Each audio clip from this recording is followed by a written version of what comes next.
fear is not that we are inadequate. Our deepest fear is that we are powerful beyond measure. It is our light, not our darkness, that most frightens us. Your playing small does not serve the world. There is nothing enlightened about shrinking so that other people won't feel insecure around you. We were all meant to shine as children do. It's not just in some of us, it's in everyone.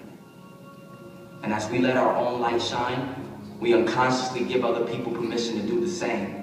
As we are liberated from our own fear, our presence automatically liberates others.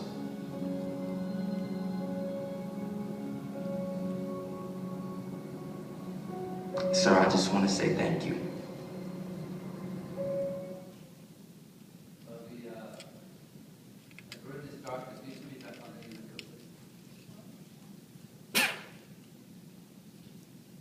As we're in this darkness right now, thank you. That's good. You just sent out that. Thanks.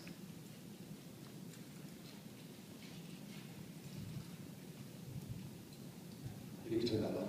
Thank you. I want you to think about this, those words. As we let our own light shine, we unconsciously give other people permission to do the same.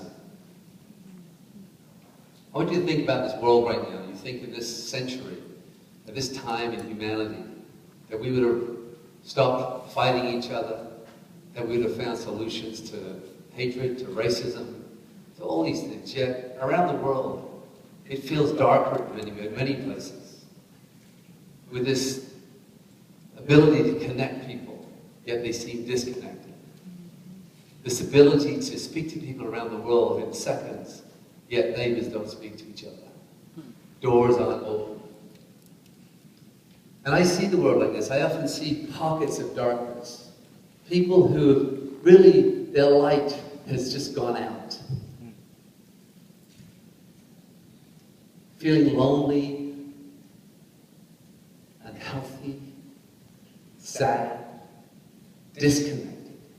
So when we look at the mission of Isagenix, and we see what is our mission, firstly, is to let our own light shine. It's to find the courage to live openly, authentically, truthfully, to really start showing up and having the courage to let our light shine, where we can unconsciously give other people permission to do the same. We can welcome them into a culture that is light, that's focused on the vision, is focused on really helping humanity. It's focused on solutions. It's focused on love. When you sit with Kathy and Jim and Eric in their home, they wake up and they think about contribution. They think about how they can help more people. It's not about money. They don't need any more money. It's about a drive. And they know they can't do it alone. They're looking for us to step up, each of us, to step up into our own greatness, into our own magnificence, and have the courage to light ourselves up first. Because it's true, we can't give what we don't have. We can't love without conditions unless we love ourselves unconditionally. And when you think about this metaphor right now, seeing someone who's sick, seeing someone who's broke, seeing someone who's lost and lonely, seeing someone who's looking for a better way, and we, with our lights shining bright, having the courage to walk into those places and just offer a solution, and to light somebody else's, up. And look at them, look how beautiful she is. So my question is, and Adele just asked you this, do you have the courage?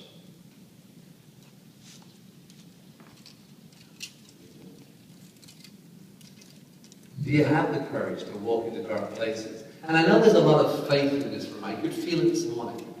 And when you think about Jesus as a man, and I lived for a year in Israel, and went to the Stations of the Cross, the Church of the Nativity, the Church of the Ascension, and you think, where did he spend a lot of his time? In dark places. That's where he did his work. Not saying what's wrong with people, but saying what's right with people. And truly what we have here is an opportunity to find a way to really discover the greatness within, and then share it. And invite people in. We don't want to get them. So in a moment, I'm going to ask those of you that have lit candles, because this is what's going to happen. We're going to leave here and we're going to choose. We're going to choose to work on this inner candle, this inner light, so it can shine fully and beautifully as an example to our children, to our grandchildren, where we can stand in our mistakes and our imperfection and still have the courage to go out and contribute on another level.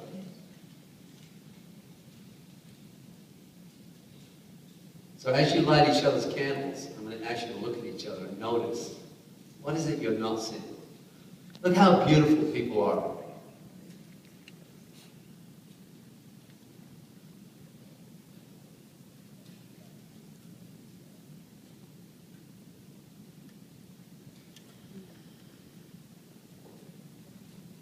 All right, so those of you with candles, have the courage to light somebody else's candle around you and think about, how do you want this to be? These coming months and years, this next decade working together. Will you have the courage? Will you reach out to those dark places? People who don't know, people who are going to judge you, people who are saying, what are you doing? Are you insane? But notice each other. Don't just light a candle. Look into each other's eyes. See the journey etched on each other's faces. Everyone has a story. Everyone's doing the best they can with what they have. And if you set fire to someone, please drop a roll.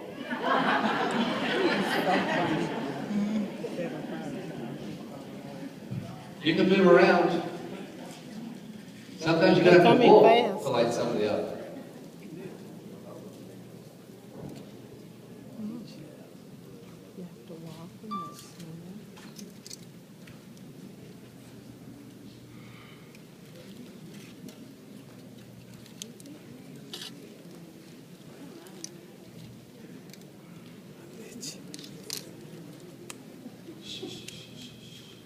No speaking, just notice. Notice each other. I'm going to go back into the circle. Watch what happens.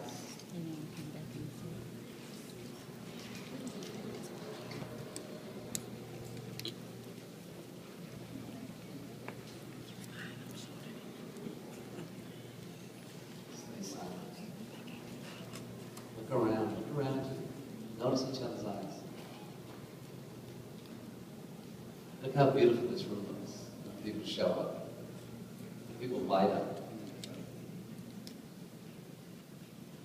I'm going to ask you to do this very carefully, this next piece. This is normally where we set fire to at least one person. Unless you're really careful. So in a moment, I'm going to ask you to move forward toward me. So the shorter people, make sure you're a little ahead of the rest of the crowd. And what's going to happen, I want you to come toward me without setting fire to anyone, and just come without speaking. Just come close to me, as close as you can get. You don't be lurking in the background. Get really close without setting fire. Come right in, right into me. Everyone. Okay? Just shh. No one needs to see. Just be careful, someone's hair. That's okay. Shh. Look around. Don't speak. Doesn't matter. I catch fire. Look around. Look at all the imperfection. There's some short people, some skinny people, some people with good feet, no teeth, bad teeth, funny hair, big bums, no bums. We're all here in our imperfection. This is humanity in this room. We spend so much time hiding who we are, trying to fix who we are, instead of being who we are. We have a chance. We really have a chance to do good in the world in such a significant way. And what do you want that last way to feel? Because here's what's going to happen. We're going to leave here, and someone's going to try and do this. Hold on, leave it all on me. Say, hold it. Someone's going to try and do that. They're going to blow your candle out. And I can't tell you how, don't let me. They can't tell you how many people do that to you. On a daily basis, and how many times you do it to others. Not consciously, unconsciously. question is, are you going to let that happen? Are you going to work on you? Are you going to invest in the greatest asset you have, which is you? You can be whatever you want. You can have what you want. You can do what you want, wherever you want, with who you want. You just need the right neighbor. And I think you're in it. So I want you to try something. Ready? Everyone blow your candles out. What do you prefer? What do you prefer? Yeah, but just think for a second. Think how often you've allowed yourself to slip into those dark places. Even in your churches sometimes. What about walking across the aisle and sitting with someone who knows you? What about that kid on the street that looks dirty and scrubbed up, covered in tattoos? How about finding him a cup of tea, finding his lunch, finding out the story? What would happen if we start judging each other? We start helping each other. So Dad chose it. And you guys know, deep down in your hearts, you know this is something very special. There is no company like it on earth. They may sound similar, they're not. There is nothing similar. We have a big job to do, and the world's waiting. So as I light my candle, I'm going to ask you to light other people's candles up around you. Be careful. Notice each other. Notice the imperfection.